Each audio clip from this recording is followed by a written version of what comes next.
तो की हाल चाल थोड़े सारे दा एक काफी तो स्वागत है मेरी एक नवी वीडियो तो गाइस जैसा कि इस वीडियो के थंबनेल पे आप देख के आए हो, इस वीडियो में हम क्या बात करेंगे कि हाउ टू क्रैक सीयूसीटी एग्जाम। तो आप में से बहुत से बच्चे अभी चंडीगढ़ यूनिवर्सिटी में एडमिशन लेने का सोच रहे होंगे और सीयूसीटी एग्जाम के बारे में सोच रहे होंगे कि कैसे उसके लिए पढ़े, कैसे उसको क्रैक करें। तो इस वीडियो के एंड तक आपको बहुत ज्यादा डिटेल में पता लग जाएगा कि कैसे आप सीयूसीटी एग्जाम विद इन 10 से 15 दिन अच्छे से पढ़ के क्रैक कर सकते हो और मैक्सिमम अप टू 100% तक स्कॉलरशिप ले सकते हो। तो उससे पहले अगर आप चैनल पे नए हो तो चैनल को कर दो सब्सक्राइब, ताकि अगर चंडीगढ़ यूनिवर्सिटी से रिलेटेड आपको कोई भी इन्फॉर्मेशन सबसे ज्यादा डिटेल में और सही इन्फॉर्मेशन चाहिए तो आपको इसी चैनल पे सबसे जल्दी और सबसे डिटेल्ड में इन्फॉर्मेशन मिलेगी। इसलिए चैनल को सब्सक्राइब करके रख लो और बेल आइकन जरूर दबा लेना, ताकि कोई भी लेटेस्ट इन्फॉर्मेशन आप बिल्कुल भी मिस ना करो, आपके पास इमीडिएटली नोटिफिकेशन आ जाए। तो शुरू करते हैं अपनी वीडियो को। सबसे पहले आपको बता देता हूं कि सीयूसीटी एग्जाम है क्या। सीयूसीटी की फुल फॉर्म है Chandigarh University common entrance test, जो आपको चंडीगढ़ यूनिवर्सिटी में एडमिशन लेने के लिए देना पड़ता है। ये टेस्ट सबके लिए कंपलसरी रहता है, आपकी डायरेक्ट एडमिशन नहीं होगी। सीयूसीटी का एग्जाम सबको देना ही पड़ेगा। सीयूसीटी एग्जाम से आपको दो बेनिफिट होते हैं, एक तो चंडीगढ़ यूनिवर्सिटी में आपकी एडमिशन होती है, साथ ही साथ आपको यहाँ पे स्कॉलरशिप मिल जाती है। चंडीगढ़ यूनिवर्सिटी में एडमिशन लेने के लिए जो क्राइटेरिया रहता है वो अप्रोक्सीमेट सभी ब्रांचेस के लिए रहता है कि अगर आपके 10th और 12th में मोर देन 60% मार्क्स है तो आपकी एडमिशन यहाँ पे इजिली हो जाती है। प्राइवेट यूनिवर्सिटी है, सीट्स की यहाँ पे कोई दिक्कत नहीं है। सीट्स यहाँ पे स्टूडेंट इनटेक अनलिमिटेड है, जब तक मतलब सितंबर तक एडमिशन चलने वाली है तब तक यहाँ पे जो एडमिशन है वो होती रहेंगी। अभी एडमिशन ज्यादा होंगी, स्टूडेंट इनटेक ज्यादा रहेगा, धीरे धीरे स्टूडेंट इनटेक कम होता रहेगा।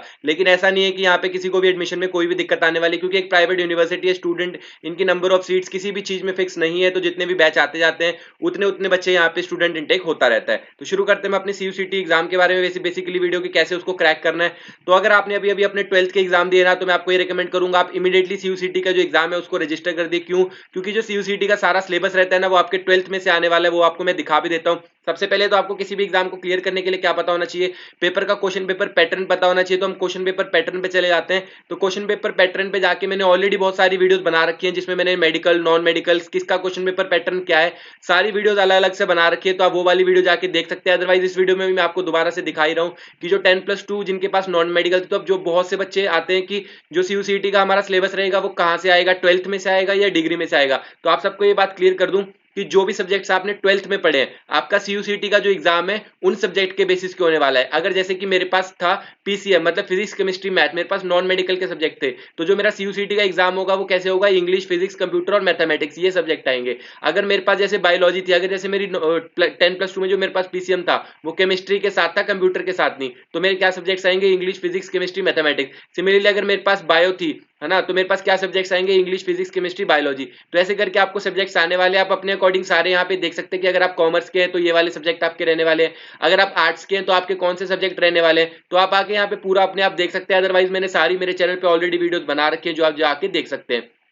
तो टेस्ट आपका कितने टाइम करेगा, 120 मिनट्स का आपका टेस्ट रहने वाला है, मतलब कि 2 घंटे का आपका एग्जाम रहेगा। टोटल कितने क्वेश्चन आएंगे, 100 क्वेश्चन आएंगे, आपको 2 घंटे में सॉल्व करने, मतलब 100 क्वेश्चन आपको 120 मिनट में सॉल्व करने। तो अप्रोक्सीमेटली आपको एक क्वेश्चन के लिए 1.2 मिनट मिल जाएगा और ईच क्वेश्चन जो होगा वो 1 मार्क्स कैरी करेगा, कोई भी नेगेटिव मार्किंग एग्जाम में नहीं होने वाली है। तो ये आपका सिंपल है। उसके बाद अगर हमको देखें कि हम यहाँ पे सिलेबस पे जाएंगे ना, तो आपको देखने को मिलेगा कि आपकी जो एनसीईआरटी बुक्स हैं, जो आपकी 12th क्लास की एनसीईआरटी बुक्स हैं, उसका सारा सिलेबस यहाँ पे प्रिंट होगा। मतलब कि अगर जैसे हम नॉन मेडिकल की एग्जाम्पल ले लेते हैं, अगर मैं केमिस्ट्री का सिलेबस देखना चाहता हूं तो केमिस्ट्री के ऊपर जैसे मैं क्लिक करूंगा ना, तो यहाँ पे मुझे सिलेबस देखने को मिल जाएगा।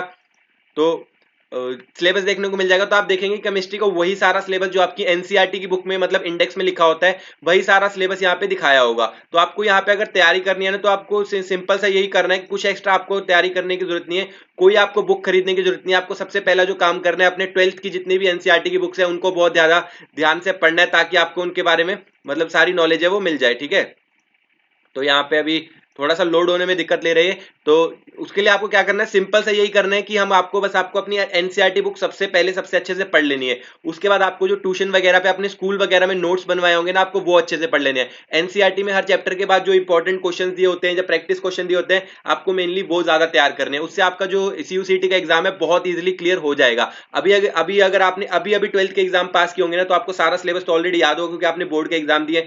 जो सीयूसीटी का एग्जाम रहने वाला है वो आपके बोर्ड के लेवल का रहने वाला है। जैसे जैसे आपको बोर्ड के सीबीएसई में क्वेश्चन आए थे उस लेवल के आपको क्वेश्चन आने वाले। अगर मैं आपको एक दो सैंपल क्वेश्चन दिखाऊं तो वो भी आपको यहाँ पे देख सकते हैं। जैसे यहाँ पे आप सैंपल पेपर जाएंगे तो सैंपल पेपर में आपको दिखा देता हूं। अगर हम जैसे केमिस्ट्री के क्वेश्चन देखते हैं कि केमिस्ट्री के कैसे क्वेश्चन आए हैं, तो उसमें आपको देखने को मिल जाएगा जो क्वेश्चन है यार बहुत ईजी लेवल के, सारे टिक मार्क क्वेश्चन है, कोई भी नेगेटिव मार्किंग नहीं है, एक क्वेश्चन 1 मार्क्स का है, बहुत इजीली आप कर लेंगे। बहुत बच्चों को फिर ये डाउट आता है कि भैया कितने मार्क्स पे जो हमारा सीयूसीटी एग्जाम है वो क्लियर हो जाएगा।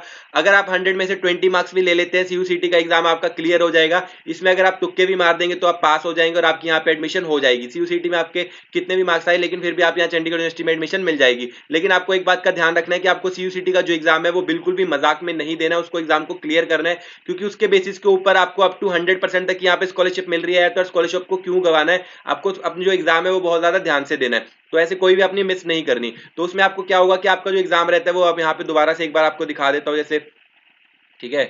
तो सीयूसीटी आपको अगर जैसे जाएंगे ना सीयूसीटी सर्च करेंगे तो आप सीयूसीटी की ऑफिशियल वेबसाइट पे पहुंच जाएंगे। ऑफिशियल वेबसाइट के ऊपर आप जाके देख सकते हैं कि जो एग्जाम रहने वाला है उसमें फेज 2 फेज 1 होता है। अगर आप जैसे यहाँ पे 100 मार्क्स का है तो अगर आपके 90 से ज्यादा मार्क्स आते हैं तो आपको 100% की स्कॉलरशिप मिल जाती है। और अगर आपके 80 से 90 के बीच में मार्क्स आते हैं तो आपको 50% की स्कॉलरशिप मिलती है। 70 से 80 के बीच मार्क्स आते हैं तो 40% स्कॉलरशिप मिलती है। तो जितने भी मार्क्स आप स्कोर करने वाले हैं उसके बेसिस के ऊपर आपको स्कॉलरशिप मिल जाएगी। तो अब जो स्कॉलरशिप है वो आपकी कब तक रहेगी, आपको थ्रू आउट द कोर्स वो स्कॉलरशिप है मिलने वाली है। मतलब पूरे 4 साल जितना भी आपका कोर्स होगा उतने टाइम के लिए आपको स्कॉलरशिप मिलेगी। बट उसके लिए कुछ कंडीशंस है। पहली कंडीशन तो ये आपकी सीजीपीए 7.5 से कम नहीं जानी चाहिए। किसी भी सेमेस्टर में आपकी सीजीपीए अगर 7.5 से कम गई तो आपकी जो स्कॉलरशिप है अगले सेमेस्टर से कैंसिल कर दी जाएगी और आपको वो स्कॉलरशिप किसी भी तरीके से दोबारा नहीं मिलेगी। एक बार स्कॉलरशिप कैंसिल हुई तो स्कॉलरशिप दोबारा नहीं मिलने वाली है। जो अगली बात रहेगी, आपका कोई भी बैकलॉग नहीं आना चाहिए। अगर एक भी सब्जेक्ट में आपका बैकलॉग आया या आपके ऊपर यूएमसी केस लगा, यूएमसी केस का मतलब होता है कि आपके ऊपर चीटिंग का आरोप लगा कोई भी, तो आपकी स्कॉलरशिप कैंसिल हो जाएगी। कोई भी बैकलॉग नहीं आना चाहिए, यूएमसी का केस नहीं लगना चाहिए। साथ ही साथ जो आपको अपनी अटेंडेंस है वो 75% मिनिमम मेंटेन करके रखनी पड़ेगी हर सब्जेक्ट में, अगर आप ये स्कॉलरशिप को मेंटेन करना चाहते हैं। सीयूसीटी का जो एग्जाम होता है वो भी एक बात और बता दूं, तो ये थी जो स्कॉलरशिप मेंटेन करने की कंडीशन है। सीयूसीटी का जो एग्जाम है वो आपका घर पे होगा एग्जाम, होम बेस्ड एग्जाम है, जिसके लिए आपको एक लैपटॉप चाहिए। लैपटॉप के बीच में आपका कैमरा और माइक वर्किंग होना चाहिए इस एग्जाम के लिए। फोन के ऊपर एग्जाम आप नहीं दे सकते क्योंकि उसके लिए कैमरा और माइक चाहिए और साथ ही साथ स्टेबल चाहिए। फोन के ऊपर आपको इतने अच्छे से दिखेगा भी नहीं और वो एग्जाम आप फोन के ऊपर नहीं दे सकते। तो आपके लिए इसको या तो अगर आपके घर पे लैपटॉप है तो लैपटॉप के ऊपर एग्जाम दीजिए, अगर आपके घर पे लैपटॉप नहीं है तो अपने नियरेस्ट जो साइबर कैफे है वहां पे जाके आप एग्जाम दे सकते हैं। तो 2 घंटे का एग्जाम रहने वाला है, कोई बड़ी बात नहीं है। आपको वहां पे जो माइक और कैमरा दोनों चीज मिल जाएंगी एग्जाम देने के लिए। तो पेन और पेपर आप लेके जा सकते हैं, उसके अलावा कोई भी और डिवाइस आप यूज नहीं कर सकते। आपको जो जो टेस्ट रहेगा, टेस्ट में आपको जो टीचर्स है वो लाइव बैठ के पीछे से देख रहे होंगे। अगर आप चीटिंग करेंगे तो उसमें वार्निंग्स भी आएंगी। 2 या 3 से ज्यादा बार आपको पकड़ा गया तो आपका जो टेस्ट है वो कैंसिल हो जाएगा और आपको दोबारा टेस्ट देने का मौका भी नहीं दिया जाएगा। तो उस बात का भी ध्यान रखें कि आपका होम बेस्ड एग्जाम है तो उसको ध्यान से दे। तो और जो उसके बाद अगली चीज आपको करनी है कि आपको सीयूसीटी के जो मतलब कि जो प्रीवियस ईयर, बहुत बच्चों के डाउट आएंगे कि अब जो सीयूसीटी के प्रीवियस ईयर के क्वेश्चन पेपर है भैया वो दिलवा दो। तो जो सीयूसीटी का एग्जाम रहता है वो कंप्लीटली ऑनलाइन रहता है और उसमें मतलब कोई भी पेपर प्रिंट नहीं होता है, कुछ भी नहीं होता। तो जो प्रीवियस ईयर के क्वेश्चन पेपर है वो आपको कहीं से भी नहीं मिलने वाले हैं। तो आपको सिंपली बस क्या करना है, अपने 12th की बुक्स पढ़नी है। 12th की बुक्स में और जो आपको ट्यूशन पे सिलेबस पढ़ाया गया है वो पढ़ना है। उतना से ही आप अगर पढ़ लेंगे, 10 दिन अगर आप उसको अच्छे से रिवाइज कर ले तो आपके जो ये एग्जाम है बहुत इजीली क्लियर हो जाएंगे। उसके बाद भी अगर आपको लगता है कि आपके पास टाइम है तो आपको क्या करना है, उसके बाद आपको अपनी जो जेई मेंस की जैसे कोई तैयारी वाले क्वेश्चन होते हैं ना, आपको प्रीवियस ईयर के जेई मेंस के क्वेश्चन ट्राई करने हैं। जेई मेंस से तो वैसे बहुत इजी लेवल क्वेश्चन आएंगे, लेकिन कुछ कुछ जो बहुत आसान क्वेश्चन होते हैं ना वो मैचिंग कर जाते हैं। तो आप क्या कर सकते हैं, पिछले 3 या 4 साल के जो जेई मेंस के क्वेश्चन है वो ट्राई कर सकते हैं। जैसे यहाँ पे मैं केमिस्ट्री के आपको सैंपल पेपर दिखा देता हूँ कि केमिस्ट्री के सैंपल क्वेश्चन कैसे हैं। कि जैसे कि विच of the following compound obey the octet rule, देख सकते हैं कितना इजी क्वेश्चन है। मतलब आराम से 1 मार्क्स तो आपका यहाँ पे आ गया। उसके बाद using VSEPR theory the number of lone pair in, इसमें लोन पेयर कितने वो आपको बताने हैं। First law of thermodynamics conversion क्या है। तो इतने आसान लेवल के which of the following is the reducing agent. तो मतलब देख सकते हैं केमिस्ट्री के कितने इजी लेवल के क्वेश्चन है। तो आप बहुत इजीली यार यहाँ पे लगता है मुझे कि 50% स्कॉलरशिप तो मैक्सिमम बच्चे बहुत इजीली क्रैक कर सकते हैं, इसमें कोई भी दिक्कत नहीं आने वाली है। केमिस्ट्री क्वेश्चन दिखाया अभी मैं आपको यहाँ पे मैथमेटिक्स के दिखाता हूँ। चलो बहुत बच्चों को मैथमेटिक्स मुश्किल लगती है, उसके भी दिखाता हूँ। जैसे रूट -2 इंटू रूट -3 कितना होगा ये आपको बताना है, इतना simple question. The number of term in the series, ये सीरीज निकालनी है क्या होगी। Algorithm must had at least, algorithm में क्या होना चाहिए, ठीक है ये। उसके बाद ये d/dx log 10x, मतलब डायरेक्ट फॉर्मूला वाले क्वेश्चन है। ये तो फॉर्मूला एक डायरेक्ट जो आपको पता ही होना चाहिए, ठीक है ये। उसके बाद इसकी तो मतलब बहुत सिंपल मैथमेटिक्स के भी क्वेश्चन रहने वाले। उसके बाद भी अगर लगता है कि आपको मैथमेटिक्स के वीक है तो आप जो बाकी सब्जेक्ट्स है ना उनकी तैयारी काफी अच्छे से करिए, जैसे कि फिजिक्स, केमिस्ट्री, इंग्लिश, इन सब्जेक्ट्स की तैयारी अच्छे से कीजिए, ताकि जिनके जो क्वेश्चन आने वाले हैं ना वो डायरेक्टली ऐसे आने वाले हैं जो आपके एनसीईआरटी बुक में लिखे भी होंगे और आपको पता भी होंगे बाय दिमाग, मतलब देखते ही आप आंसर टिक कर देंगे। तो काफी इजीली आपका जो एग्जाम है वो क्लियर हो सकता है। तो आई होप मैंने सीयूसीटी से रिलेटेड आपके सारे जो क्वेश्चन वगैरह वो क्लियर कर दो। फिर भी कोई डाउट है नीचे कमेंट्स में पूछ सकते हो। मिलते हैं ऐसे अगली किसी वीडियो में, तब तक के लिए बाय बाय।